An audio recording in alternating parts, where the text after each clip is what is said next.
Hi. I was wondering if there's any mention of Ram's growing or changing emotions as he, once Sita left, how does he go from loving her to becoming maybe a jealous, despairing kind of guy, which makes him so angry towards her when he finally gets her? When Sita leaves him, it's the Uttarakanda, which I'm actually working on right now. And in the Uttarakanda, Rama is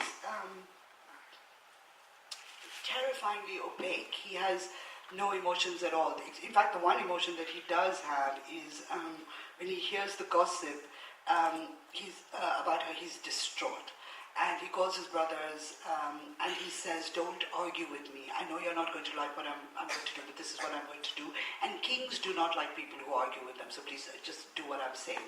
At that point, Rama is surrounded by a coterie of Brahmins, Agastya, Vasishta, of course, and they keep telling him these stories about how great he is and about how great his family is. And when Sita goes away, he listens to some more stories, and eventually Kala comes to him and says it's time to go, and so he makes preparations for his final samadhi, and that's it, really. So we have no access to who Rama is at that point and what he might be thinking. But we also know that the Uttarakanda and the Balakanda were written much later. We treat them as parts of a text that we call Valmiki, but in fact they are. So the Rama of the Uttarakanda, there's a reason why he's different from the Rama of the main text. But just one, I was wondering, is the distrust of Rama towards Sita, and I'm just asking you about this, could it also be from the way there's a natural distrust for women per se, the way Kaikeyi or his mothers and all behave with him, and he doesn't trust women as general species, and that's never trust them. Is that some kind of patriarchal or misogynist view that? Oh, absolutely, 100%. I mean, yeah, I don't think that justifies his distrust for her. It kind of makes it worse because it comes out of an ideology rather than an experience. Yeah, sure. And there's also Ahalya. The story of Ahalya is told more than once in Valmiki Ramayana, and that's about the same concern. What are conjugal boundaries and when do they get broken and what are the consequences of transgressing that, yeah. I've read neither the Valmiki nor the Tulsi Ramayana. So this question comes from someone who will now read the Valmiki Ramayana. Hopefully my translation. Yes. Is the Tulsi Ramayana, Ramcharitmanas, very different in its depiction of Sita? Is there a big departure? Does he sort of change completely the figure of Sita? He does, first what happens is he changes the figure of Rama. In Tulsi Ramayana, like so many other, every other Ramayana that came after Valmiki, Rama is always God. And if he is God, if Rama is God, then the people around him have to change as well. So Sita is the goddess. And once she becomes the goddess, then there are certain things that you cannot do. For example, Ravana cannot have touched her. So then we have this Chaya Sita thing. In Kamba Ramayana and the Tamil Ramayana, there's the same problem. She is the goddess again. So, but what Kamban does is that Ravana doesn't touch her. He picks up the earth around her feet and carries her away like that. So in a sense, he's also violating her mother, by digging up the earth upon which she's standing. Yeah, it is a substantially. Every Ramayana is different from Valmiki's. Every Ramayana is imbued not only with its own cultural, its local cultures, but also with perspectives and with positions. And it must be so because these texts are composed in history. They're composed in historical moments. So what was happening in 16th century India, northern India, obviously had some kind of impact on what Tulsi was thinking and writing, and what was happening in 11th century, what we now call Tamil Nadu, obviously had some kind of an impact on Kamban. And I think that's just marvelous, that we are watching actually as we read multiple Ramayanas from Valmiki to, Samhita Arni's Sita, which came out last year. We're actually seeing the growth and development of a great religious tradition. We're seeing how a religion is modifying itself to always be current, to always be attractive, and I think that's just fantastic, We're able to see that in Hinduism in ways that we can't see with very many other religions, that this is a vibrant, throbbing, responsive energy, really, yeah.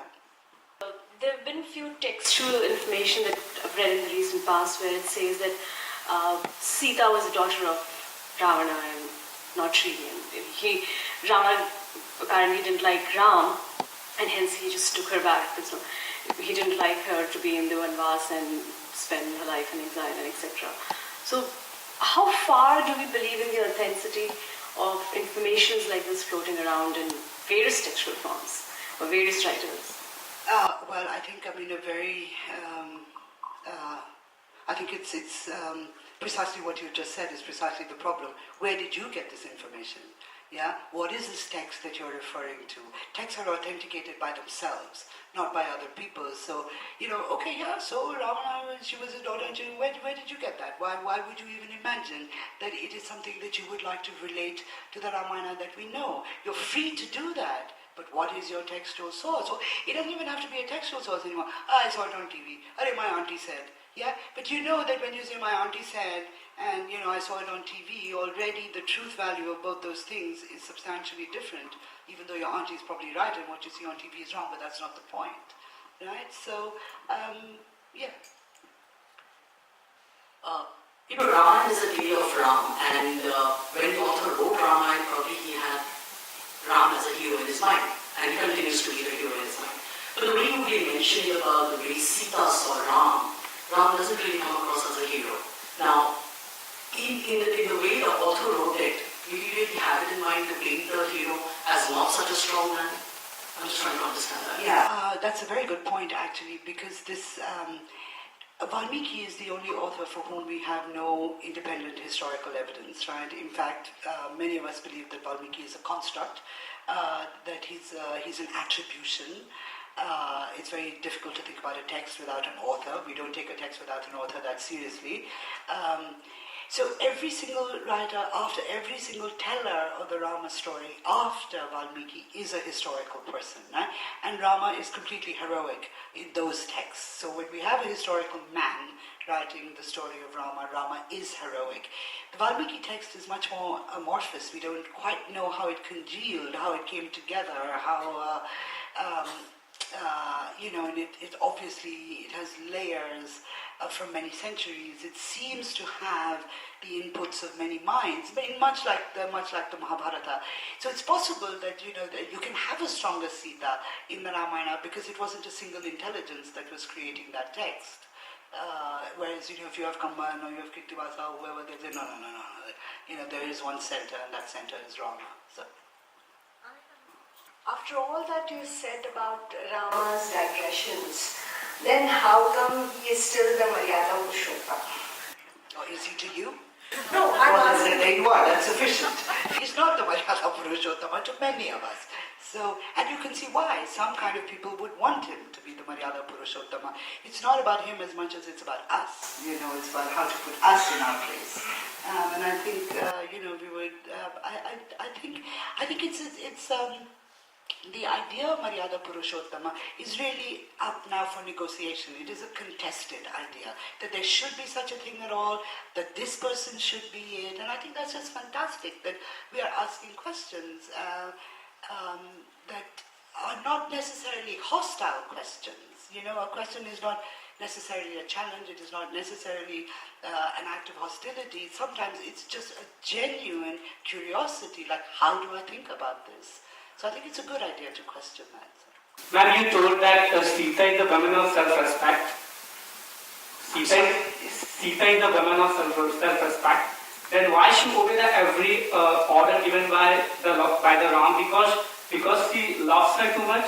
Otherwise, she respects him.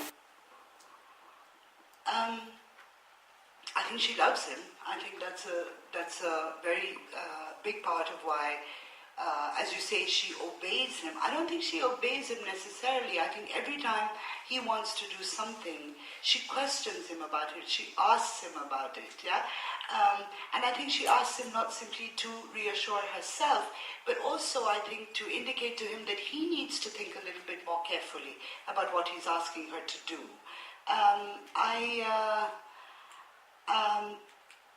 I think I have trouble with the word that she obeys him. I think she chooses to do some of the things he wants her to do, not all of them. So that obey is now for me a very old-fashioned word in terms of how we think about men and women together. You know. I have a question. I have two questions actually. One will do. Both are related to logic. One is about Hanuman wanting to carry Sita back. So there's nothing wrong with that, especially when he himself says that I am like a son to you. There's nothing wrong with the son carrying mother figure back. So what is the analysis on that? Number one. Number two is when a woman jumps into fire, any woman, she's born. And we're doing it constantly, right? Yeah. So how do you explain that entire Agni Pariksha thing? These two they never sit right with the logic. I think when we read a text as complex as Ramayana, I think one of the first things we have to do is to surrender to the logic of the text. Great stories have narrative logic. They make sense. They're complete in their own way. In Valmiki Ramayana, and I don't know any other Ramayana that well, in Valmiki Ramayana there's a 3-4 page discussion between Hanuman and Sita, and he's saying, let me carry you. And she says, no, you'll drop me. He's saying, but I didn't drop you before. And eventually he talks himself out of carrying her because he said, you know what, in the end I'm a monkey. I'm full of kapitwam. Yeah, my monkey nature made me suggest this, and of course I'm wrong. Yeah. As for the logic of Agni Pariksha, I mean, that defeats me completely. But I want to say this other thing also, that, you know, that in another one of my favorite Sita moments, which actually I should include in this is, you know, Rama and Lakshmana, we all meet Hanuman at the same time. They're just, you know, they've left Dandaka, they're in Kishkinda, they've been told, go to meet Sugriva. And suddenly this monkey shows up, he's speaking Sanskrit, he's dressed like a bhikshu, then he flies. Nobody is worried. Nobody's concerned. Nobody's, in fact, Lakshmana said, what lovely Sanskrit you speak, right? No, it's, okay. Right? Now, at this point in the text, we are just like, okay, fine, there's a monkey, you know, he speaks Sanskrit, he flies. When Hanuman, when he sees Sita, when he finds her in the Ashoka Vana, he's very, very anxious. And he says, how do I convince her that I'm a friend? Because she's been surrounded by Rakshasis. She probably thinks it's a Rakshasa in disguise. She's not going to trust me. She's so frightened. She's so sad, right? And so he says, okay, I'll sit up in the tree and I will tell her about the virtues of Rama. Then she will feel relaxed, right?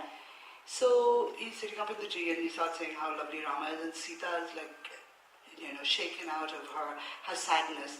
And, you know, she looks up and she sees this monkey and she says, a talking monkey? That's ridiculous. This cannot be true. I must be dreaming. She says, but no, I can't be dreaming because if I was dreaming, it would mean I'm asleep. But I haven't been sleeping because I'm so sad. And she said, but this is impossible. There cannot be a talking monkey. Right? Halfway into Hanuman's adventure, somebody said, hey guy, that monkey is talking. This is not possible. Right? That monkey is talking Sanskrit. This is even less possible. Right? So the text will show that it knows what it's doing, right? That the text is like, okay, I gave you a flying monkey, I'm going to explain it, you know, just leave it for a bit, right? And then Sita, of all people, is the one who calls the bluff, who really says the emperor has no clothes, right? Agni Pariksha, I've got nothing to say about that. I mean, I can't imagine that anybody has actually, so. Well, personally, thank you for really such a lovely, scientific address. I just wanted to ask you, how did you read that final moment, a decision which was long in coming, and she does take it to leave? How do you reconcile that with she's leaving her two sons? Is there any commentary on that or interpretation that she's willing to assert herself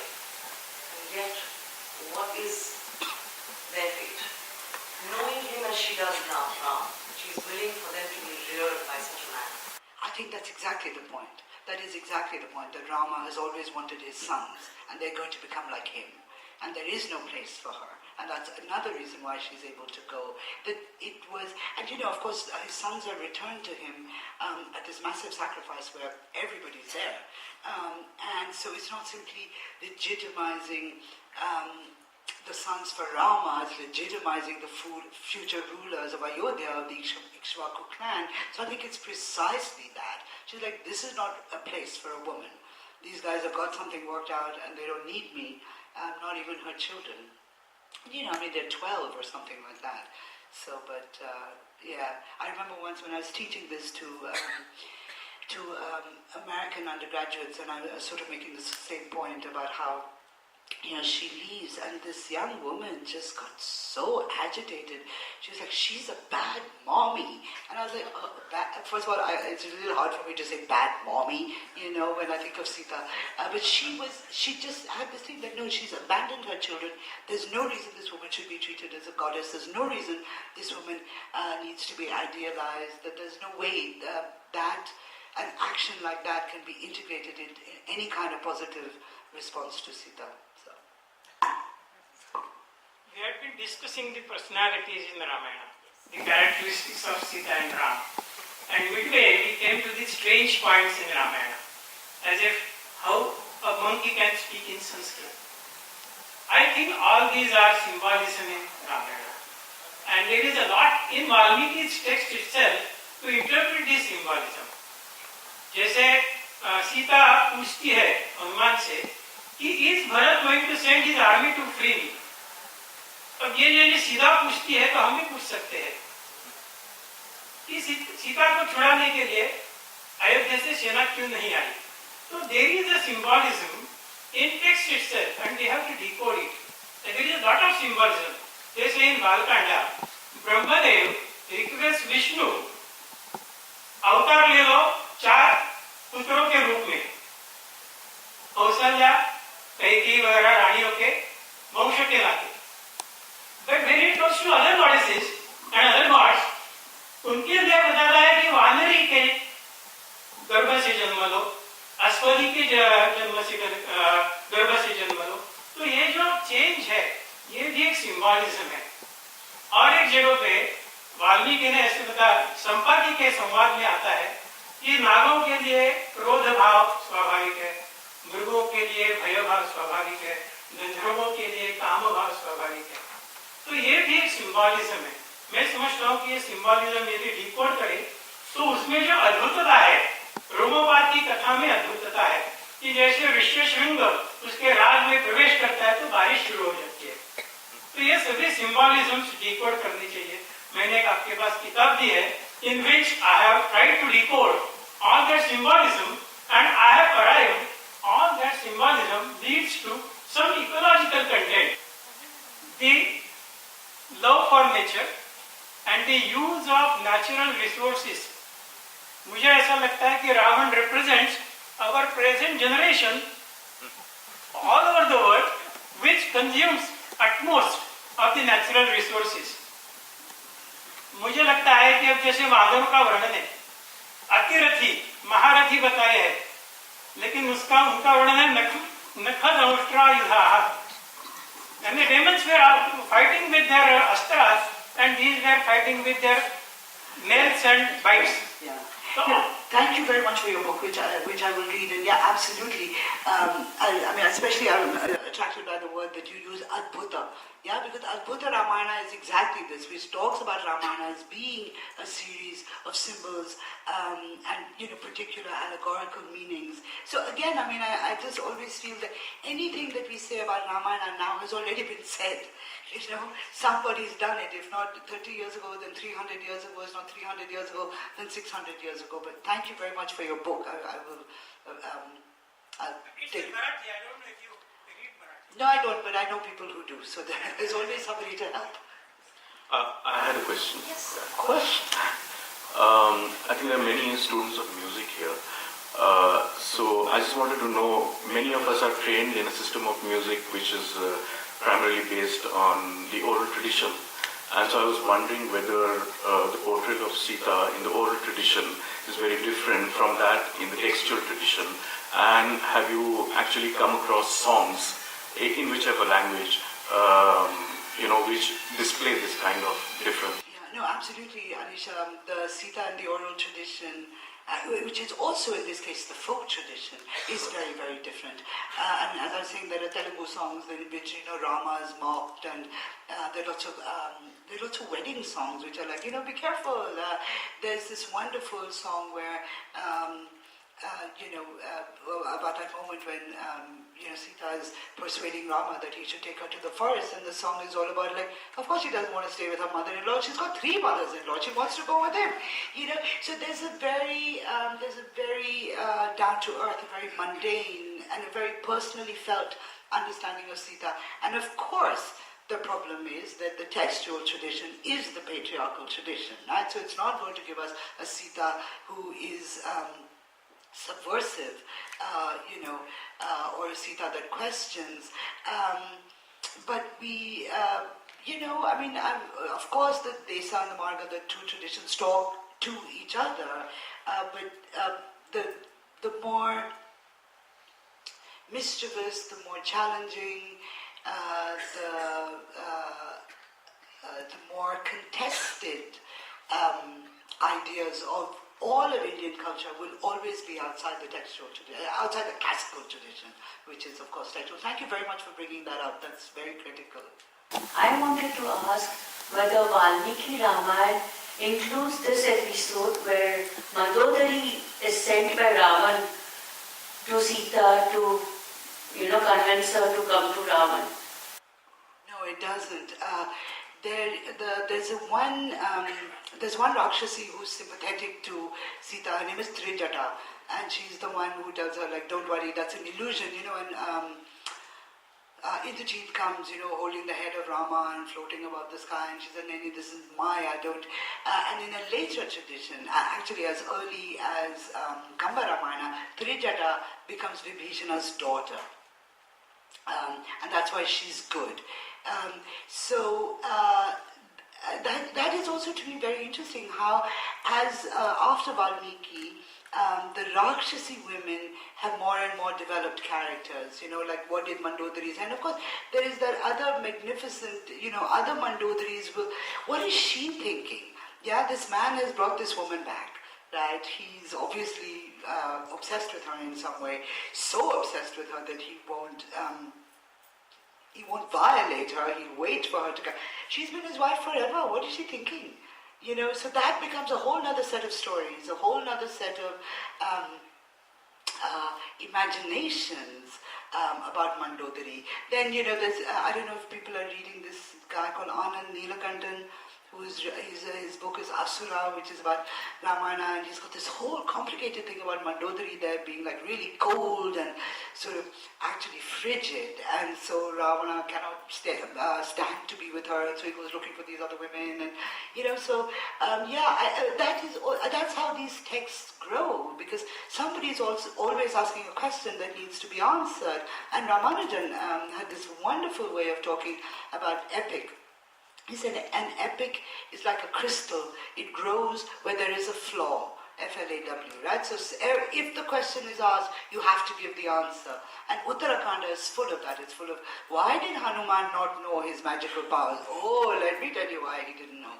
Why was Ravana not touching Sita? Oh, let me tell you why. Because Rambha cursed him, like that. So.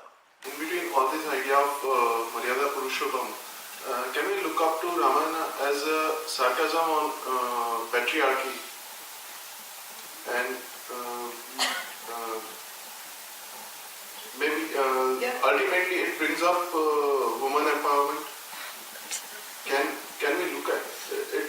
I don't think Rama does much for women's empowerment. I'm not trying to say that. Yeah. I'm trying to say that ultimately Sita gets.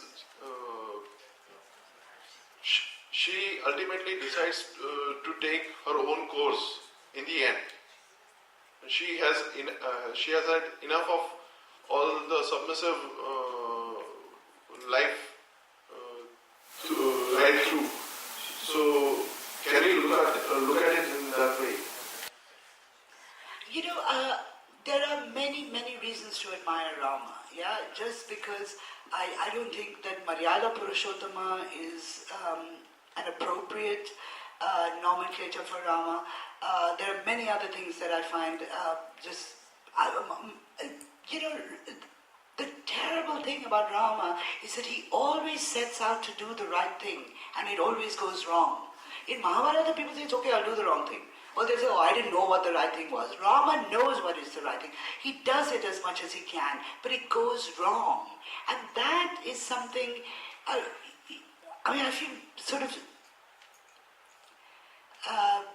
I feel bad for Rama, you know. So it's not like, oh, here comes another feminist saying, Maryada Purushottama, no, patriarchy. No, I mean, there are other ways to look at Rama, and I think they're very important other ways to look at Rama. There are things to admire him for. I mean, the fact that he did do what his father wanted, even though he knew that his father was wrong. He loved his brother.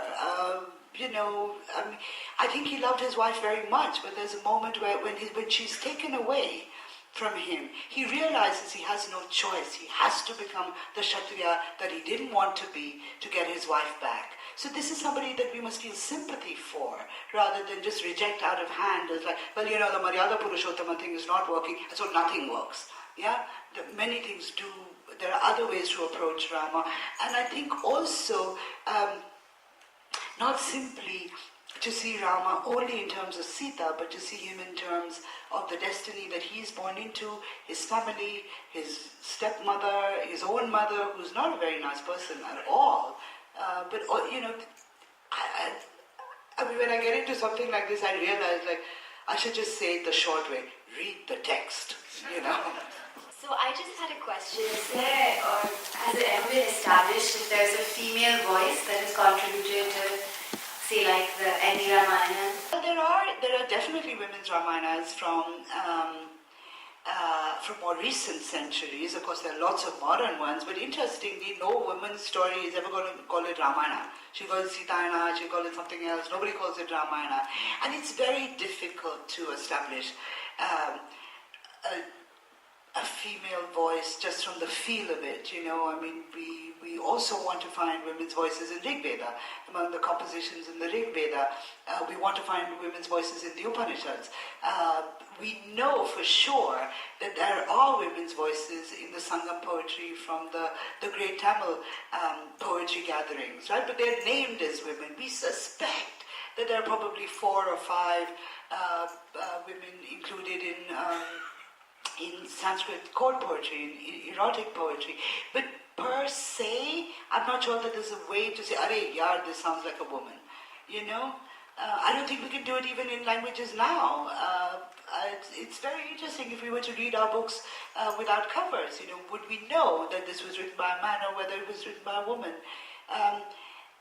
I also don't think necessarily that finding a woman's voice would within the text that already exists, the patriarchal text that already, I don't think it's going to make a difference. But I do think that there are, I know there are women's Ramayanas, and they are, of course, it's a different story. It's not even the Ramayana, it's not called the Ramayana. My question is totally different. I wanted to know whether there are elements of the matriarchal tradition in some of the things we see. Could it possibly be a clash of two traditions? Yeah. Again, so the new mythologies that are being written in Neelakantan and various other people, they are seeing the great clash as the clash between northern and southern. They're not seeing it as patriarchal versus matriarchal.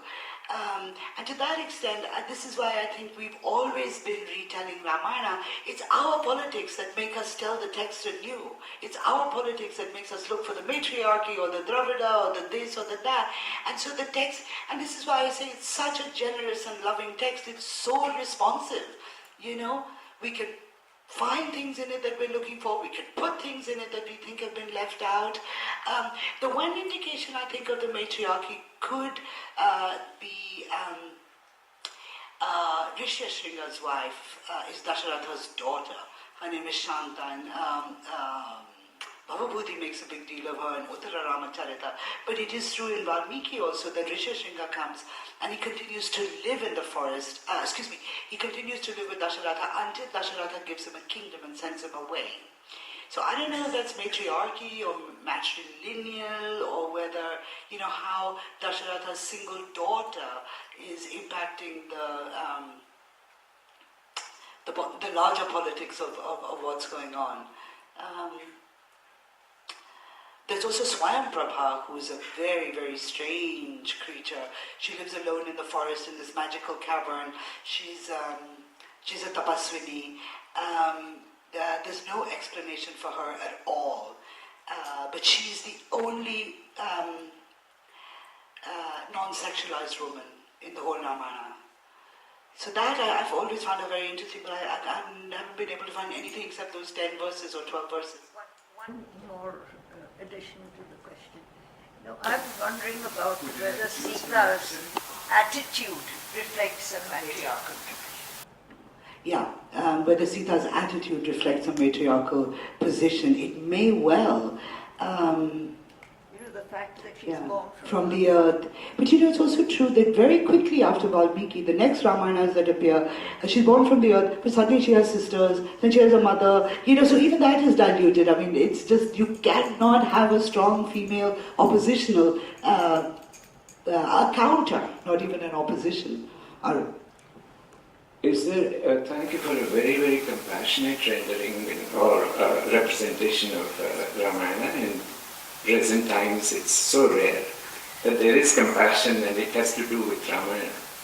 But my question is that this Golden Deer story, which is in a sense the pivotal incident, is there any version of Ramayana in which that story is omitted? Because it is almost like the original sin in the Garden of Eden. Because it is Sita. Very nice, yeah. I can't imagine that you can tell the Ramayana without that story. But I do know that there are Ramayanas where it's very short, it's very brief. It's also almost sort of metonymic. I don't need to tell you. But what is also very interesting in Valmiki is Sita's response to the deer. When she sees it, she says, I want it. And Lakshmana is like, I think it's magic. And Rama is like, do you really want it? She said, yes, I want it. She said, if you don't bring it back, and she said, if you bring it alive, I'll keep it as a pet. If you kill it, its meat will be so sweet. And you know what? I really want that golden hide. We'll take it home to Ayodhya and everybody will envy us. Right? So there is something really like jadoo. People lose their senses, Rama and Sita in particular, when they see this. It is the pivotal incident. I don't think you can tell the story without it. I really don't think you can. Do you get this sin, which is No, the sin idea is fantastic, yeah. Except that I don't think that Hinduism really wraps its head around the idea of sin. There's transgression. We have the word papa in all our Indian languages, but I just really find, because within Hinduism, anything you do can be worked off. You can take 10 baths or you can, feed 50 Brahmins. It never happens when you feed 100 dalits, on the other hand, If you feed 50 Brahmins. So, sin and original sin is a state from which you do not recover.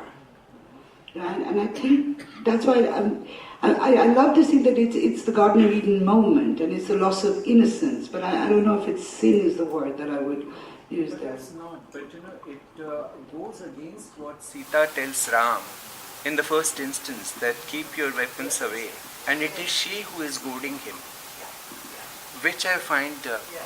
she's the one who says, you should get it, even though she's the one who has just said, put down your bows and arrows. Yeah. I think I get the final question. Yes. You've been very patient. Yes, you get the final. You began your talk by urging us to kind of think about various ways we can recover the text. And in my mind, there are kind of two ways of approaching it. One is acknowledging the Flogahi of the tradition in the vein of A.K. Ramanujan. The other is kind of creative and less obvious, close readings of the text and episodes, which is kind of what you have done. But what I'm wondering is that even that kind of close reading of a text requires a kind of text or a kind of formality in organization. So I'm wondering, in your own experience of the Valmiki Ramayana, are there discrepancies between manuscript variations in the Valmiki's text itself, and how would that affect or change maybe one's interpretation of what you presented? Yeah. No. When I did this, I did the Valmiki translation about 5 years after I came out of grad school. That was really like, no, critical edition, nothing else. You must only look at the critical edition. And the critical edition is a manuscript that consists of all the verses that appear in all the manuscript traditions. And it leaves out more particular, sometimes local variations, sometimes stories that don't appear each and every place.